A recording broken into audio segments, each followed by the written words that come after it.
welcome back. We continue with, this time, looking at a new move here in this position, 4th bishop g5. And I'm quite happy to see this move in my games, because as we will see, there are many lines where white can easily be already worse after the opening. So the right way to meet this move is to play c5. And now white is usually playing d5. e3 is already a great mistake. Here white is already clearly worse, because he's having great problems here on this, in this pin. Yeah, bishop takes f6, and now just take on c3 and win this pawn and be very happy with your position. So, well, I guess most of your opponents won't play e3, but just to show it very quickly. Also, other moves are not really, I don't really even need to spend much time on them. As you can see here already, white is having a completely damaged pawn structure, so that's no good.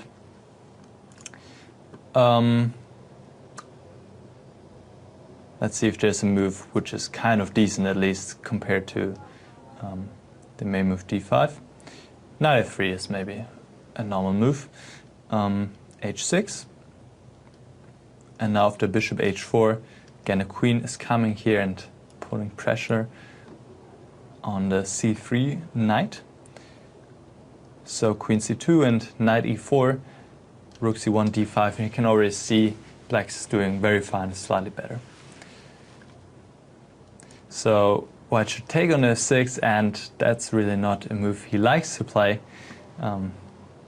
So we can be happy here too. e3, knight c6, bishop e2, castle. And now take on c3, damage a little bit white pawn structure, d6, and an equal position has arisen on the board. So let's look at the main move. I mean, really, if white plays this line, he will play d5 in most cases here. Otherwise, it just doesn't really work out for him. All right, d6. And now e3 is the main move. Besides, f3 is another option to prepare e4, but it's kind of slow for white, and we'll see is oftentimes underdeveloped. h6 first, pushing back this bishop, bishop h4, and now castle, e4. And here is a little detail, don't take on d5 yet. Play rook e8 first, and the idea is, or the reason is that if black would have taken first, then white could develop his bishop to b5 with tempo, because he would have taken back with the c-pawn, obviously. But now it's not possible, and he's not really having any good moves. For example, bishop d3 is not working at all. E takes d5, c takes d5, and knight takes e4 is already working tactically in black's favor. So knight e2, but here e takes d5, c takes d5, knight bd7, and now a3. Just bishop a5.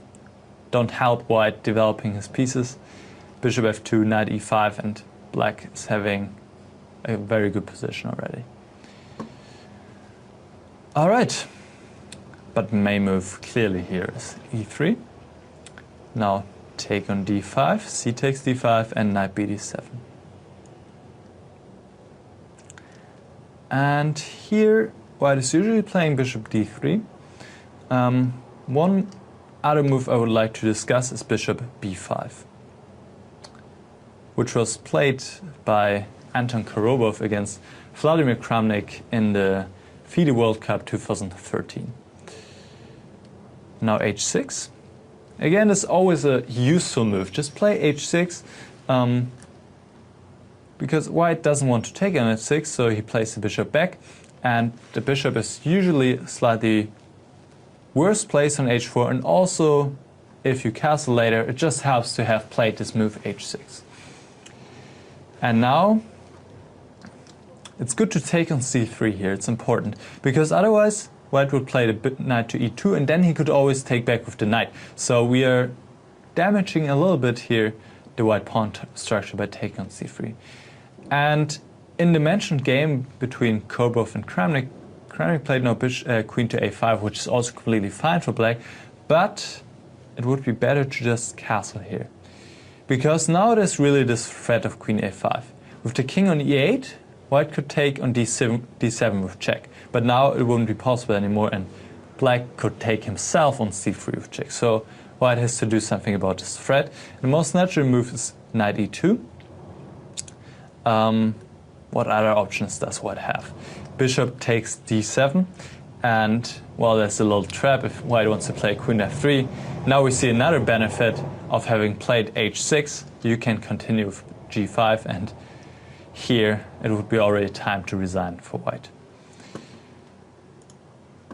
And another move here is bishop d3, and now queen c7, and after c4 we see this kind of Benoni idea or Banco gambit idea to play with b5, sacrifice a pawn, and to have really, really good compensation here with the open a file and play against the pawn on d5 as well. So knight e2, but now knight b6 is possible, putting pressure on the d pawn, and yeah, well, white can't really defend the pawn in any good way. So he should sacrifice it by playing castle. Knight b takes d5, queen d3, a6, bishop c4 and knight b6. And black is up a pawn. Well, I mean, white is having some compensation, but it's not enough. Black is better here. Okay, let's return to this position and take a look at the main move here. Bishop d3, and also here white is sacrificing a pawn, and well, he has to prove that he will have compensation for this pawn. So queen a5. So for one, moving the queen out of this pin and putting on pressure on this other pin here. So quite a natural move. And now this pawn is already hanging on d5. And since this knight is also threatened, white can't protect both. So he plays knight e2 and sacrifices this pawn on d5. Castle. Knight takes, no, excuse me, bishop takes c3, b takes c3, and now c4, a little tactical trick here. The queen is now looking at the bishop on g5. So why shouldn't white take this pawn? Because of the double attack now. And white can sacrifice a piece. I mean, he has to sacrifice a piece now, but he doesn't get enough here. Queen d4, f6, queen takes c4, f takes g5, queen e6, king d8, queen takes d6, queen c5, and white is not having enough compensation. Black is clearly better in this position. So white usually plays the bishop back to c2. If bishop e4, then knight 5 to f6, bishop takes, knight takes, bishop a3, and now d5. Knight f4 and bishop e6, everything protected. Black is still up a pawn. White is having compensation because he's having some play in the black squares, but overall position is equal. And one more bishop move here is possible, bishop f5, but now just castle. And now, what options does white have? e4, giving yet another pawn on c3. And, well, white is regaining one pawn, but he's still down one, so he's worse here. And if queen c2, well, simply g6, bishop a4, rook e8, and again, white has to prove that he is having enough compensation for the pawn. Okay, but now the main move, bishop c2, castle, and here probably white's best option is to play a calm move, play bishop back to h4, to simply go out of all the threats here on the 5th rank. An ambitious but really not quite correct approach is to play with g3, to sacrifice another pawn and to just try to attack black's king here. But we'll see some lines and we see it's not working, and black is coming out of the complications with an advantage. f5 is a good move here. Well, white was threatening mate, so black had to do something against it. And got 2 games here. One game continued with e4 between Georgiev and Leko, Istanbul 2012. And here black can just take on e4 actually. And there's also the threat of h6 now. And, or more so even, there's the threat here of knight f6. And black's protecting the knight, protecting the mate, or the pawn on h7, and white is obviously losing material now. And after rook a1 again, knight f6, and now, well, that's something white obviously doesn't want to do, but he doesn't have any other choice, exchanging the queens here, and black is just up a lot of material, and white is lost already here. So maybe bishop e7, a better try in a game Masterasilis against Wojciech. And here, rook f7. Again, all the lines pretty much end up in black's favor. For example, bishop takes d6, knight f6, queen h4, knight e8. Good move here, because bishop kind of is running out of squares. Bishop e7, and now bishop e6. And where is white's attack? It's over, and black is still enjoying an extra pawn and is clearly better. And here, if instead of bishop takes d6, knight takes f5, then knight e5, and now we see some forced variations here. And in the end, after the complications are over, black is enjoying a nice endgame here. Even though he's not up any pawns anymore, he's having some dangerous connected pass pawns here. So that's better for black.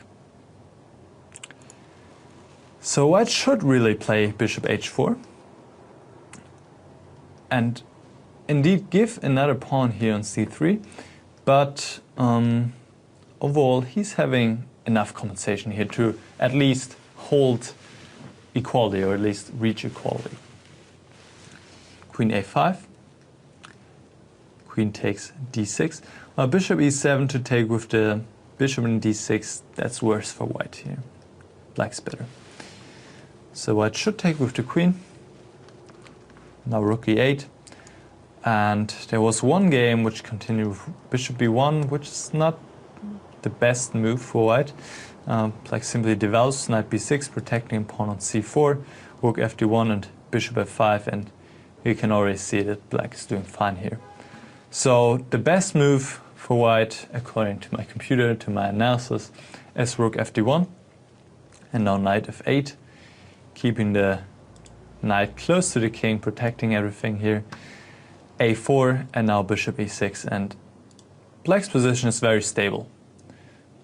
Still, while it's having enough compensation here for the pawn, but really, if I had a choice, I would take black here. Simply because you have this protected pawn on c4, and I can't really see how white is concretely putting any pressure on the black position. So, that was the move for bishop g5, and in the beginning I made the promise that white will have some difficulties in these lines, and I hope I could confirm this by showing you the particular variations. As you can see, it's very easy for white to already be worse after the openings, because in many lines he's sacrificing a pawn, and it's not that easy really for him to prove that he's having enough compensation for that pawn. So if that line is played against you, I think you can be happy to see it. Alright, Alright, see you in the next video. Hi, this is Grandmaster Damian Lemos. First of all, I hope you enjoyed this video. If you would like to receive more free chess videos from us, you can just click the subscribe button below. I would also highly recommend signing up for my free mail course, the 10 Grandmaster Secrets to Dominate Chess. During this exclusive course from onlinechesslessons.net, I'll share with you my own Grandmaster shortcuts to effective attacking, defending, and growth hacks to improving your chess without complicated books or memorization. So sign up by clicking the sidebar on the right, and I know you won't be disappointed. Once more, this is Damian for onlinechesslessons.net, and I'll see you in my videos. Thank you.